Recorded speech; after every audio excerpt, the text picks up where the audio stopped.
Hi నమస్తే, నేను మీ journalist రెహమాన్ని.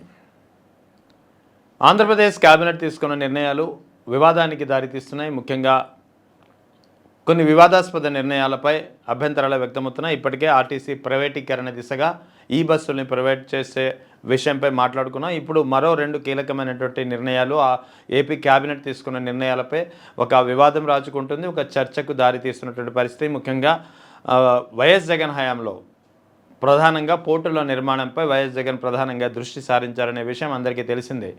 ముఖ్యంగా మచిలీపట్నం, రామాయపట్నం పోర్టు ఇప్పటికే ఇవి దాదాపు 40% నుంచి 50% పోర్టు నిర్మాణాలు కూడా పూర్తయినటువంటి పరిస్థితి. ఇప్పుడు ఈ పోర్టుల విషయంలో ఈ పోర్టులను ప్రైవేట్ వ్యక్తులకు అప్పగించే దిశగా క్యాబినెట్ నిర్ణయం తీసుకుంది. ముఖ్యంగా రెండు పోర్టులో మిగిలిన దశల విస్తరణకు, అంటే వాస్తవానికి ఈ రెండు పోర్టులు ఏదైతే ఉన్నాయో మచిలీపట్నం, రామాయపట్నం, ఈ రెండు పోర్టులు సంబంధించి ఇంకా దశల వారీగా నిర్మాణాలు జరగాల్సి ఉన్నాయి. కేవలం 40 నుంచి 50% మాత్రమే పూర్తయినాయి.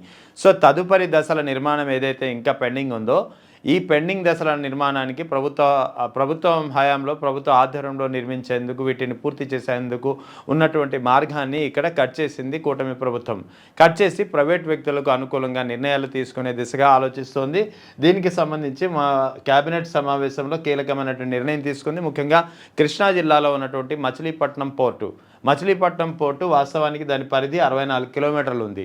సో మచిలీపట్నం పరిధికి ఉన్నటువంటి 64 కిలోమీటర్ల పరిధిని 15 కిలోమీటర్లకు కుదిస్తూ ఆంధ్రప్రదేశ్ కేబినెట్ నిర్ణయం తీసుకుంది. అటు ప్రకాశం జిల్లా రామాయపట్నం పోర్టు ఏదైతే ఉందో ఇది వాస్తవానికి 51 కిలోమీటర్ల పరిధిలో ఉంది. దీన్ని కూడా 15 కిలోమీటర్లు కుదిస్తూ ఆంధ్రప్రదేశ్ కేబినెట్ అనేది నిర్ణయం తీసుకుంది. సో దీనికి సంబంధించి ఉత్తర్వుల్లో సవరణలకు ఆమోదం లభించిందని చెప్పి మంత్రి పార్థసారథి కూడా వెల్లడించారు. అంతేకాకుండా రామాయపట్నం పోర్టు అభివృద్ధి, నిర్వహణ, పర్యవేక్షణ అంటే DBFOT, design, built, finance, operate, transfer, DBFOT ప్రాతిపదికన అప్పగించేందుకు, ఎవరికి? ప్రైవేట్ వ్యక్తులకు అప్పగించేందుకు, అంటే డిజైన్ చేయడం, బిల్డ్ చేయడం, నిర్మించడం, ఆర్థికంగా ఫినాన్స్ చేయడం, ఆపరేట్ చేయడం, ట్రాన్స్ఫర్ చేయడం ప్రాతిపదికన DBFOT అంటారు. DBFOT ప్రాతిపదికన ప్రైవేట్ వ్యక్తులకు ఈ మచిలీపట్నం, రామాయపట్నం, ప్రకాశం జిల్లాలో ఉన్నటువంటి రామాయపట్నం పోర్టును అప్పగించేందుకు పోర్ట్ ఆపరేటర్ నియామకం కోసం RFP జారీ చేయడానికి, బిడ్డర్లను ఆకర్షించేందుకు వీలుగా ఈ RFPలో నిబంధనలో మార్పులకు కూడా ఆంధ్రప్రదేశ్ కేబినెట్ ఆమోదం తెలిపినటువంటి పరిస్థితి.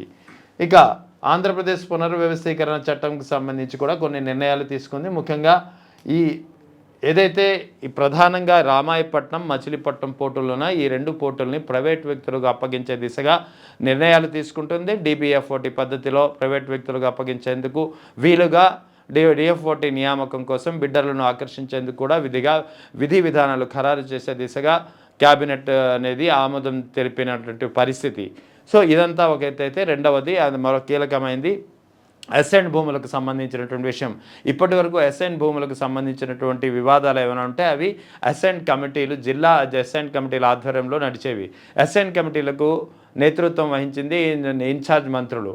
సో ఇన్ఛార్జ్ మంత్రులు ఎవరైతే ఉన్నారో వారి ఆధ్వర్యంలో ఈ అసైన్డ్ కమిటీలు ఉండేవి. కానీ ఈ అసైన్డ్ కమిటీలను ఇన్ఛార్జ్ మంత్రుల ఆధ్వర్యంలో ఉన్నటువంటి అసైన్డ్ కమిటీలని కూటమి ప్రభుత్వం క్యాబినెట్ రద్దు చేస్తూ నిర్ణయం తీసుకుంది. ఈ అసైన్డ్ కమిటీలకు ఈసారి నియోజకవర్గ ఎమ్మెల్యేలనే ఇన్ఛార్జ్ చేసింది. అంటే ఇక నుంచి అసైన్డ్ కమిటీలు ఏదైతే ఉందో అసైన్డ్ భూములకు సంబంధించిన వివాదాలు పరిష్కరించే అంశం ఏదైతే ఉందో అవి నియోజకవర్గ ఎమ్మెల్యేల ఆధ్వర్యంలో కొనసాగనున్నాయి. అంటే ఇక్కడ అసైన్డ్ భూములను మరింతగా అడ్డంగా, మరింత అక్రమంగా దోచుకునేందుకు మార్గం సుగమమైందా అనే అనుమానాలు అందుకే వ్యక్తమవుతున్నాయి. సో అందుకే ఇక్కడ అసైన్డ్ భూములకు సంబంధించినటువంటి ఏపీ క్యాబినెట్ తీసుకున్నటువంటి నిర్ణయం. మరొకటి మచిలీపట్నం, రామాయపట్నం పోర్టుల పరిధిని తగ్గిస్తూ DFOTల నియామకానికి సంబంధించి బిడ్డలను ఆకర్షించేందుకు వీలుగా తీసుకున్నటువంటి నిర్ణయం కావచ్చు. ఇది పెద్ద ఎత్తున వివాదానికి దారితీస్తుంది. ప్రైవేట్ వ్యక్తులకు అప్పగించే దిశగా, ప్రైవేట్ వ్యక్తులకు అడ్డగోలుగా దోచిపెట్టేందుకు వీలుగా కూటమి ప్రభుత్వం నిర్ణయాలు తీసుకుందంటూ ఆరోపణలు, విమర్శలు వెల్లువెత్తుతున్నాయి. మొత్తానికి ఇక్కడ అసైన్డ్ భూములకు సంబంధించి కూడా ఇప్పటికే అసైన్డ్ భూములకు సంబంధించి పెద్ద ఎత్తున వివాదాలు వ్యక్తమవుతున్నాయి. ఎక్కడికక్కడ అసైన్డ్ భూములు అన్యాక్రాంతం అవుతున్నాయనే దిశగా ఆరోపణలు వెల్లువెత్తుతున్న నేపథ్యంలో ఇప్పుడు ఇన్ఛార్జ్ మంత్రి ఆధ్వర్యంలో నేతృత్వంలో ఉన్నటువంటి అసైన్డ్ కమిటీలను రద్దు చేసి నియోజకవర్గ ఎమ్మెల్యేలకు ఆ కమిటీలను అప్పగించడం అంటే అసైన్ భూములలో రానున్న కాలంలో అసైన్ భూములను పూర్తిగా మాయం చేసేస్తారా? ఇదే ప్రధానమైనటువంటి అనుమానం ఇప్పుడు అందరి నోటి నుంచి వినిపిస్తోంది.